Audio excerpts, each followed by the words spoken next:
us for another edition of Health Affairs This Week. I'm Michael Gerber. And I'm Chris Fleming. This is the weekly podcast where editors of Health Affairs talk about the news and stories that we've been following during the week. And it's good to be here with you again, Chris. We're going to dive into our usual mix of health policy news and dad jokes in just a second. But first, I want to make sure listeners know about our newest addition to the Health Affairs podcast family. It's called Research and Justice for All, and it will provide perspectives on how to dismantle unjust systems and structures that have long impacted health outcomes in historically marginalized populations. The first season, which just launched, focuses on private sector solutions for health equity and is a partnership between Health Affairs and our friends at CVS Health. It's co-hosted by CVS Health's Chief Medical Officer and Chief Health Equity Officer, and will feature guests like Google's Karen DeSalvo and Gilead Sciences' Rashad Burgess. I enjoyed this week's first episode already, which was an interview with Thomas Sequist from Mass General Brigham. It was really interesting, Chris, to hear his thoughts on the role of health and hospital systems in addressing patient social needs, the Indian Health Service, and other topics. Well, thanks, Michael. And I certainly second your sentiments on Research and Justice for All and the accompanying Forefront series as well. And on other fronts, last week, the government proposed, and this will be the topic we spend most of our time on today, proposed comprehensive new staffing standards for nursing homes, including, for the first time, specific standards for nursing hours. The rules technically apply to nursing homes that participate in Medicare or Medicaid, but as you know, that casts a pretty broad swath in the industry and encompasses most facilities. This has obviously been a long-term debate and controversy, and that debate was sharpened by the disproportionate number of COVID deaths that real tragically occurred among nursing home residents and workers. The fact that the Department of Health and Human Service issued the proposed rules on Friday afternoon before the Labor Day weekend may provide some indication of how controversial they expect the new proposal to be. Yeah, I certainly remember from my days as a reporter on Capitol Hill that you don't release things on the Friday before a long weekend if you want everyone to pay attention and you want to make a big splash. But I don't know if we should read too much into that, because in other ways, the administration has been highlighting this topic and the need to improve nursing home care, and probably knew this would get a lot of attention among the industry for sure, but also others throughout healthcare.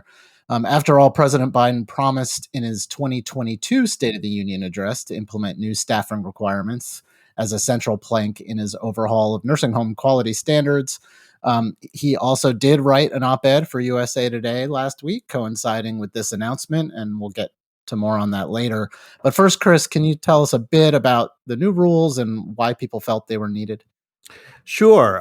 Well, as I mentioned, this goes back a ways. Back at the turn of the millennium, Congress ordered CMS to examine the appropriateness of establishing minimum caregiver to resident and supervisor to caregiver ratios for nursing homes.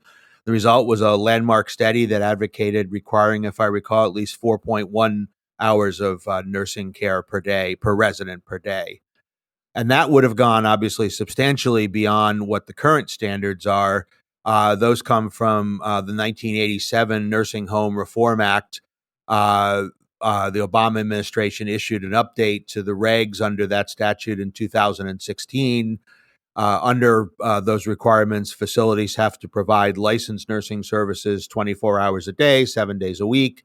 They have to have a registered nurse on duty 8 hours per day, 7 days a week. There are other requirements. They have to appoint a director of nursing, have a full-time registered dietitian on staff, and provide services that are, quote, sufficient, unquote, to meet residents' needs. The Kaiser Family Foundation notes that this has been interpreted as requiring the equivalent of 0.3 nursing hours per resident day for a 100-bed facility. And then in addition to the federal requirements, the other piece of the pie here is that individual states have their own varying staffing requirements. Now, of course, the ultimate goal here is better outcomes for nursing residents. And there is a good deal of research, some of it published in the pages of Health Affairs, that suggests that more staff and more skilled staff, such as RNs, lead to better outcomes.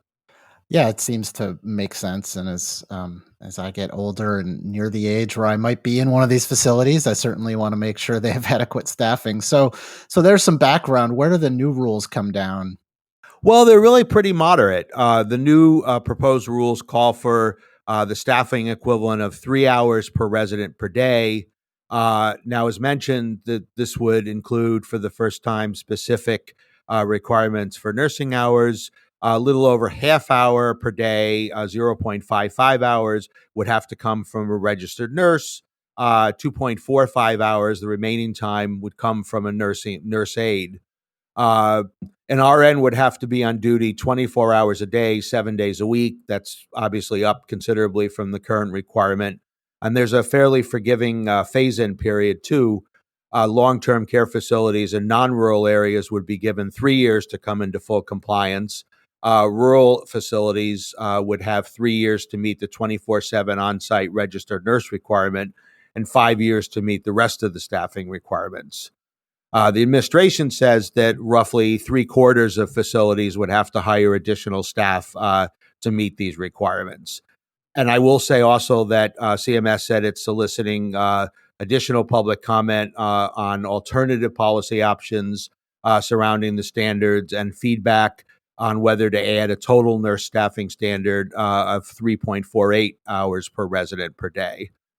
Michael, given that, what was the reaction among the stakeholders? Well, as you mentioned, these are undergoing a period of public comment before they become finalized. And as we know, a lot of that comment's going to come from the nursing home industry itself and the policy experts who study and write about this topic. And I don't know, from what we've heard so far, I think they'll be reading a lot of criticism when they're sifting through the feedback. Some advocates and experts expressed disappointment that the proposals weren't stronger, that the requirements for staffing weren't higher, and that they didn't require more RNs and more nursing aides and LPNs on site for more hours. You might expect, after hearing that the nursing home industry would be relieved, but they weren't, at least publicly.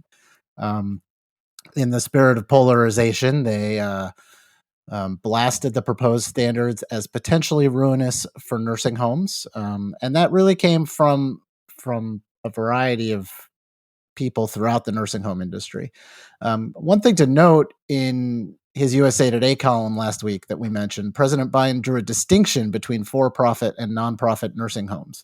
He pointed out that nonprofits were 3 times more likely than for profits to meet the proposed new standards already. And he criticized private equity firms for buying up nursing homes and slashing staff to increase profits. But even though he made that distinction, even public statements from Leading Age, which represents nonprofit facilities, were still negative. In her own response to the president's column, the CEO and president of Leading Age wrote also in USA Today that the costs of the proposed mandates would, quote, reach into the billions and be crushing. And she urged policymakers that to raise reimbursement rates. Well, one thing there does seem to be general agreement on is the need to address worker shortages in the long term services and support sector, which includes nursing homes. These shortages are driven in large part by low wages and difficult working conditions in the sector, and combined with competition from other sectors in an economy and labor market that are still pretty hot. The HHS proposal acknowledges this and includes steps to address it. As part of its workforce initiative, CMS will work with HRSA, the Health Resources and Services Administration, and other partners to make it easier for individuals to enter careers in nursing homes. They're talking about investing $75 million in financial incentives, scholarships, tuition reimbursement. Now, the industry reaction was this is all well and good, but it's not nearly enough. We should note that the administration said it would exempt nursing homes from sanctions for failing to meet the new standards if there was a local worker shortage and the facility could show sincere recruiting efforts. Now, obviously, this even just on its own, workforce considerations are a huge topic. It raises a whole host of issues. Michael, I'm hoping you could expand on those issues a little bit and what comes into play here. As you pointed out, the industry said this isn't enough, and once again, they've pointed to the need for a lot more money and funding. And as some have pointed out, they're really struggling to compete for health workers, especially when hospital systems and other parts of the healthcare system can pay more. They specifically pointed to $10,000 or $20,000 sign-on bonuses for nursing staff that hospitals in their same communities were offering that they said they couldn't afford to offer. As we know, healthcare is a huge and continues to grow as a portion of our economy, which means, of course, staffing shortages aren't just at nursing homes, but really across all parts of healthcare as they compete amongst each other for those workers, even after they're trained.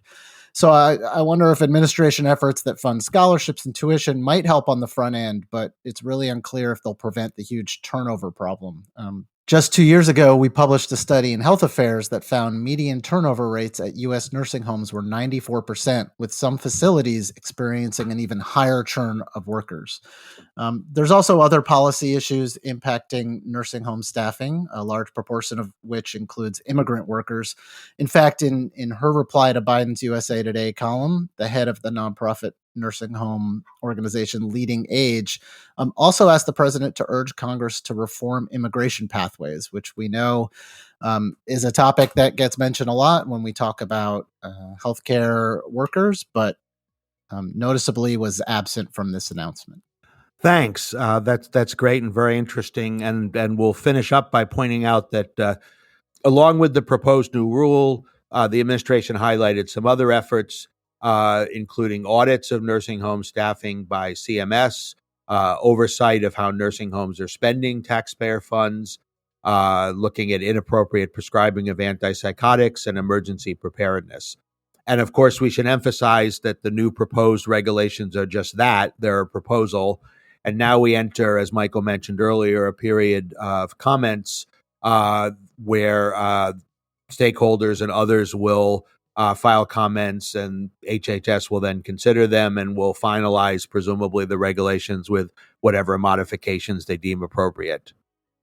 Yeah, that's right, Chris. And there's certainly a lot more we can say on this, and maybe we'll come back to this topic in a few months or however long it takes for them to sift through those comments and come up with a final rule. But for now, we'll have to leave it for there. Of course, if you liked what you heard, be sure to subscribe wherever you get your podcasts. Thanks, Chris.